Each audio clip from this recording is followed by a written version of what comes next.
So, the last 2 days at work haven't been my usual job. Nothing about my current job is normal. But yesterday and the day before, I was running around like a chicken with its head chopped off from one side of the school to the other side of the school, hopping into my Promobile and going yet to another school. And all of this because they won't hire enough people. And I was reading this article yesterday that kind of merged well with what I wanted to talk about. Remember, morning weekday videos are just going to be 10 minutes because I have to get them done in between getting ready for work. So I only have two talking points. But the point is that they're overworking us hourly jobs so that they don't have to hire more people. This means for Gen Z that the entry level job might be part time with very low pay, which means that they can't do much with the money that they're being offered. And I hear this every single day from my Zoomer myself. Because not one day that he's worked there has he not mentioned having to move in with friends or family in order to be able to save money. Because at $1,800 a month, making $18 an hour, he knows that his financial track, he may not be the brightest person in the world, but he knows that he's slowly going to have to dig into his savings until he has none left. And at that point, he's going to have to return back to his parents' house. That's inevitable.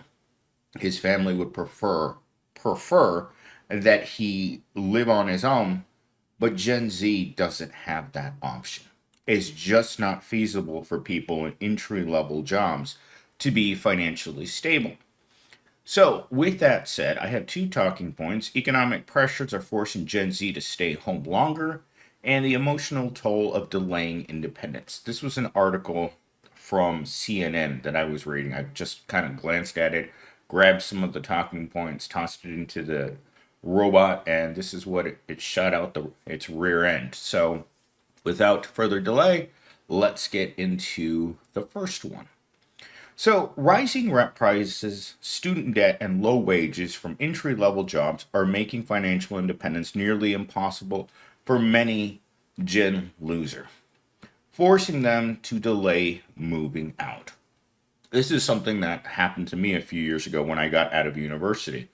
In 2017, all my classmates were so happy that they were graduating because they had all been living in group settings, right? In college, it's cool to live in a house with five other people. Everybody consumes pro beer. Everyone's kind of into the same things. But once you lose college, it's no longer cool to live with a bunch of people because we need privacy as adults. I think that's the number one thing you want. You want to live in your own space and not have to wonder if someone's going to walk into the living room while you're cooking your breakfast in the nude. I had a guy that the landlord moved into my last condo that just didn't care. I don't know where he found this guy. He must have stolen from an old folks home. This dude would just walk around butt naked in the house, or he just obscene. He just didn't care. He didn't have much time left in this world, and what little time he had, he wasn't going to waste it caring about what other people thought. And it's roommates like that that make moving out into a group situation after college that much more difficult. Because after college is when you're going to get really tired from work. I mean, yesterday, I have an entire video dedicated. I have a timeline for everything I did yesterday. And you guys are going to see that up at some point this week.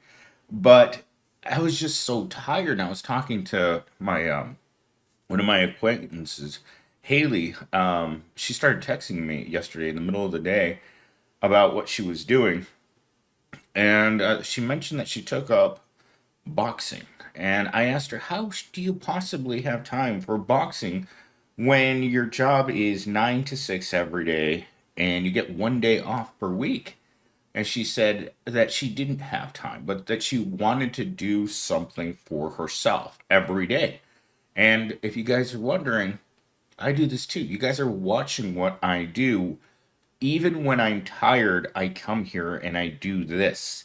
Why? Because it gives me a chance to do something for myself. So I don't feel like a total, absolute 100% slave. In fact, yesterday, someone said that they needed to make more affordable housing closer to your job, right? And in my mind, I went to work on this. What does affordable housing look like close to your job? And then I looked at my house, and then I looked at what I call this apartment complex, cell block B. If you're looking for affordable housing in this market, it's called cell block B. Visiting hours are not available. Yeah, that's what Zoomers have to look forward to. And even this is unaffordable for most of them. Talking point number two. While staying at home, many uh, home may provide financial relief, it can create emotional struggles, with many young adults feeling stuck between societal expectations of adulthood and the realities of current economic situations. Financial relief. Financial relief is something that's supposed to cause you less stress, right? We're talking about the needs: no education, no training, no work. Once you go home, the financial burden of life goes away. But there's a trade off for that. Now you're not starting a family. You're not even bothering to look for work because you know what's out there. Even the Zoomers have figured out that entry level, low paid wages aren't going to give you much of a lifestyle. And on top of that, it's your parents' house. You're not going to bring Susie Rottencrotch home to your parents' house without your dad wanting to get a piece of Susie. And that gets weird. It's like, son, can I borrow Susie for an hour? You're in my house. And that's something that you have to constantly hear. And that to me is the kick in the balls all day long.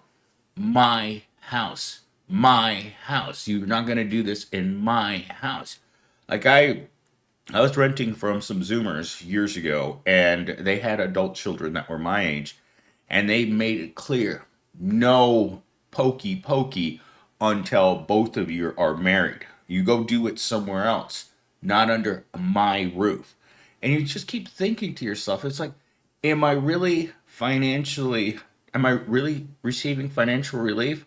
Or am I being turned into a toddler that's expected to come home and play with my toys and go to sleep at 9 and be ready for dinner at 6? See, the trade off to me isn't worth it.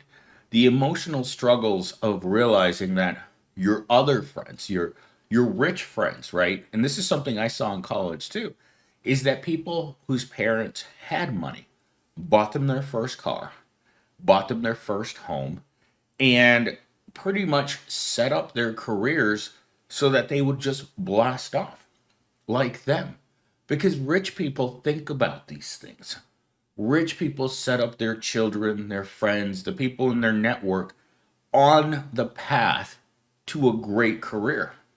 It's poor people like me who are stuck in those low paid entry level jobs for life. I've been on Indeed now for months. As I've said on almost every video, I can't find anything that pays me more than I already make. And yesterday, boy, I was fuming at the senior manager because they needed me in two places at one time. They needed me in the corporate office fixing the C-suite computers, and they needed me simultaneously back at my office because the school was having problems with another computer that was flaking out.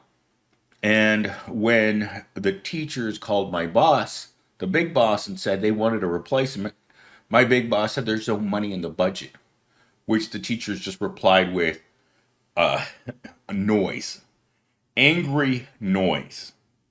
And I said to him, what they want is a replacement. And then he got short with me and he said, there's no money, Millennial Steam. And I'm looking at the teacher straight in the eyes while I have the big boss on my cell phone. And he's saying that. He's reiterating the fact that he said no. And the teachers didn't like that answer. And so I'm stuck between the rock and the hard place. Now, this morning, my first task is going to be finding something to fill that hole that isn't nearly as nice as the computer that died in that classroom. Anyhow, finishing up with this, adults feeling stuck between the expectations of society, which is you don't move back into your parents' house after you're 18 years old. You pull yourself up by your bootstraps and you handle this job economy. Just be a man. It's something Gen Z tells me all the time. Just be a man. You know, there are only low wage entry level jobs in the market. Be a man. Take 10 of them. Whatever you have to do in order to be a man. And this to me is absolutely disgusting because, as I've said in previous videos, the 15 to $20 bracket is considered a secondary income. And we know this because these jobs are considered to be high school kids. Your entire life, you've been told that only high school kids take low wage entry level jobs. But now you see 30, 40, 50-year-old men working at Kroger's that have to because there's no other job. The job that they had, let's say they had a senior level job during the financial crisis of 2008.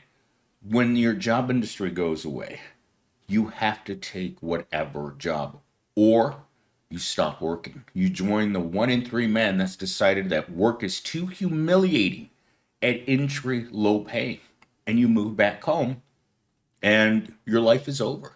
No girl wants to date a guy that doesn't have a car, doesn't want to date a guy that doesn't have any money, doesn't want to date a guy that has no ambition, doesn't want to date a guy that's not taking care of himself.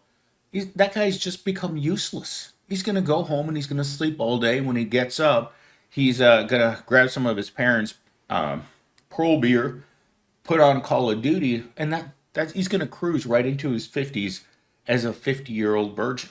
Why? Because society's rejected him because he didn't meet the goals necessary to be successful. No home ownership, no wife, no car, no education. He's done for. That human being, stick a fork in his rear, that man is done. So, with that said, no time for toxic positivity. Got to get ready for work. I will talk to you guys in the next video.